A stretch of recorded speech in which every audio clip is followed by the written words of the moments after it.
Hey, what's up, everybody? Welcome back to News Dose. And I really don't know what to say about Sony by this point. Like when they make good games, they make really good games. Look no further than Astrobot. Fantastic game. Go check it out if you haven't already.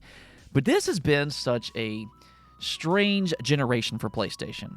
I mean, it really feels like they have somehow just completely forgotten how to connect with their core fan base.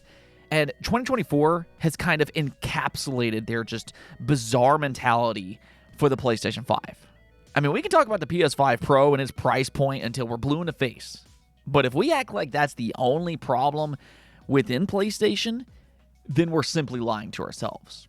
The fact is, where are the games that fans bought the original PlayStation 5 for? Because outside of Astrobot, it's been a little barren in 2024. And based on new information, it kind of feels like Sony is maybe scrambling a little bit for cash grabs that makes absolutely zero sense. I mean, I would love to know why they think this is a smart idea, but we will get into all of that today, as well as a timed PlayStation 5 exclusive that we got some new information for. Xbox fans are going to want to stay tuned for that, and maybe even Nintendo, depending on what happens with the Switch Successor. But nonetheless, let's jump right into things, starting off with Sega and a brand new Yakuza game. Now, they teased this about a month or so back, and they told us fans that their next game would really surprise us. And you know what? They were absolutely right about that in the best possible way. The next Yakuza game is Like a Dragon Pirate Yakuza in Hawaii. The protagonist is Goro Majima, which I just absolutely love him as a character. He has a layered backstory, and I think having him as a pirate protagonist with his just crazy flamboyant personality, this is going to be a perfect match. For that matter, the gameplay looks excellent. I know not everybody loves the turn-based stuff in some of the more recent entries, but this new edition seemingly is going back to that beat-em-up style gameplay that the series used to be known for.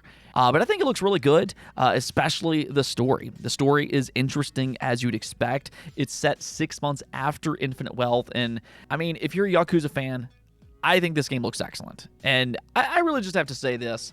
It is so refreshing to see something like this from a AAA studio. You know, we're going to talk about Sony here in a little bit and their lengthy development time, which, you know, that's kind of a trend for a lot of AAA publishers.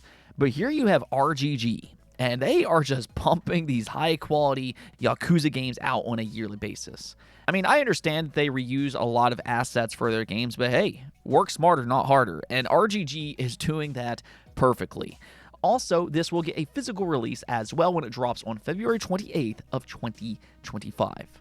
Now, I also want to go and talk about the Nintendo Switch Successor here for a moment. Of course, a few days ago, we got that alleged leak that includes images. And, you know, regardless of whether or not it's real or fake, one thing that we consistently hear about the Switch Successor is that it will have an 8-inch display. And the thing is, I really don't think people realize just how big of a difference that 1-inch difference makes. Here I'm just going to post a picture on screen, and it's a great way to show you just how much of a difference there actually is. This was posted up by Central Leaks, and it does a great job as showing us how much of a difference that 1-inch makes. And that's going to be a big thing for these next generation games that have much more detail. You know, you're going to want a bigger screen to see those finer details.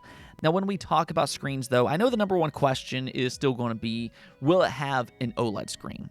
And in my opinion, unless they have two SKUs, I don't think that it will. I think they're going to go with an LCD simply to keep the price down. But as I keep saying, an LCD in itself is not necessarily a deal breaker on its own. The ROG Ally has a great LCD, so it really just kind of depends on the quality LCD that they go with. Now, speaking of Nintendo, though, another big question that I've seen a lot lately is who exactly is working on Zelda Echoes of Wisdom? You know, this game is out in just a week from now, and I really don't understand why Nintendo keeps this type of stuff a secret. I guess it is what it is, but it's now been confirmed that Grezzo is the studio behind the newest Zelda game. Now, I think this is actually a really interesting turn of events just because it shows you Nintendo's growing confidence in Grezzo. You know, they've already worked together on various remakes, which includes Ocarina of Time, Majora's Mask, Link's Awakening, and even Luigi's Mansion for the 3DS. Echoes of Wisdom, however, This is a little bit different in the sense that this is their first completely new, bigger project together. So their relationship has really grown over the years, and I almost kind of wonder if Nintendo will maybe lock Grezzo down if Echoes of Wisdom has success.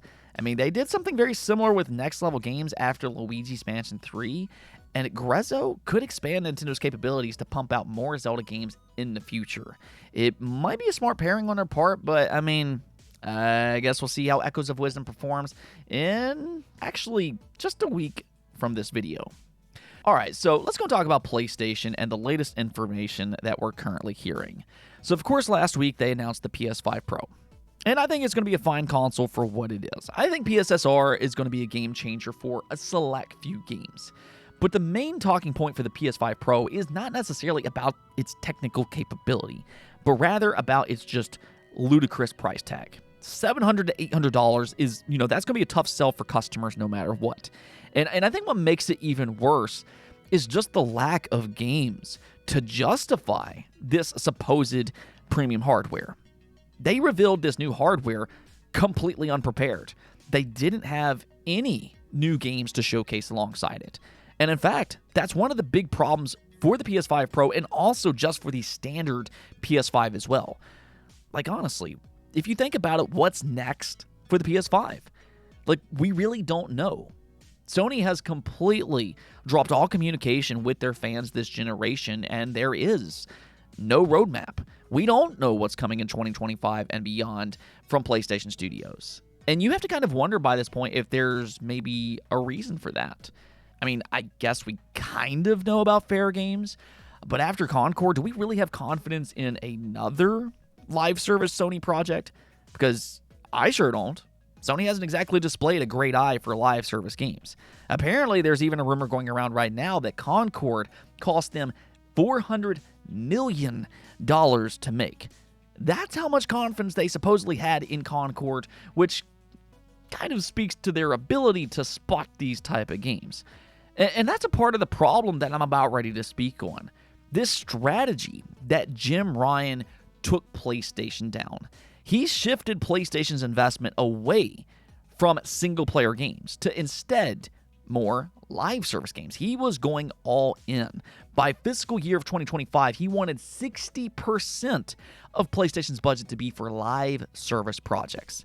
And I've said this before, investing in live service games is not a problem in itself. I think it's a smart thing to do.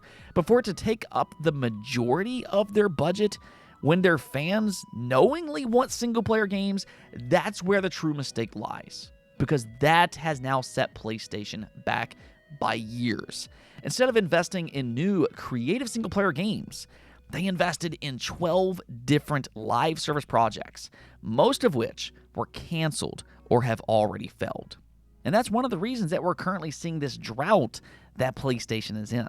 And I think they're starting to scramble a little bit to fill out this drought that they put themselves in.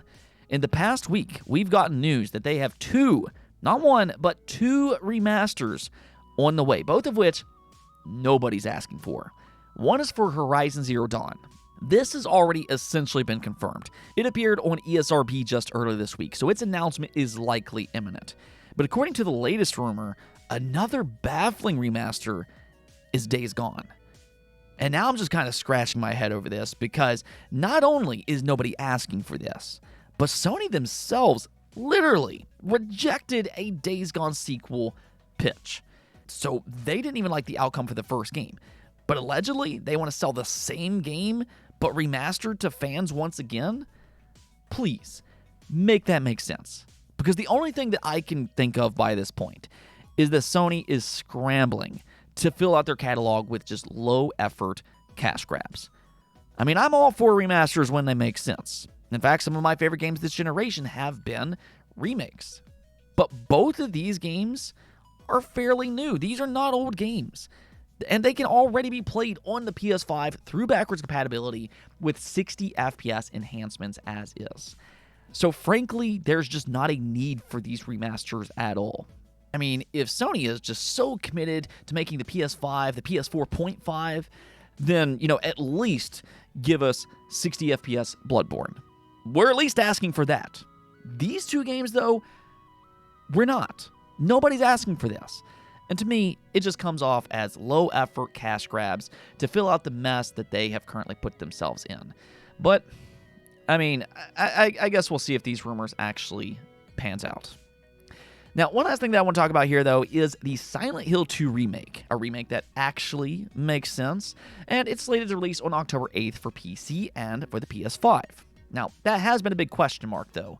Up to this point, we haven't gotten any kind of information as to what kind of deal Sony and Konami agreed to, or at least until now. Thanks to a new trailer that they just released on the PlayStation YouTube channel, you can see right at the end, in fine print, it says, also available on PC, not available on other formats until October 8th of 2025.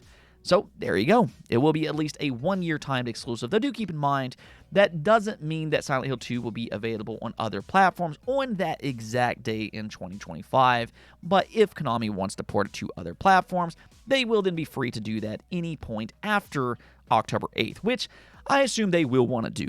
That's ultimately the best thing for Konami's business and also for the future of the Silent Hill franchise, which right now they seemingly do have big plans for. They still have Silent Hill F in development, which is their next mainline release, and if they want that to be multi-platform, then it would probably be best for them to make sure Silent Hill 2 grows across multiple platforms. That way, fans on other consoles are acclimated with the series as well.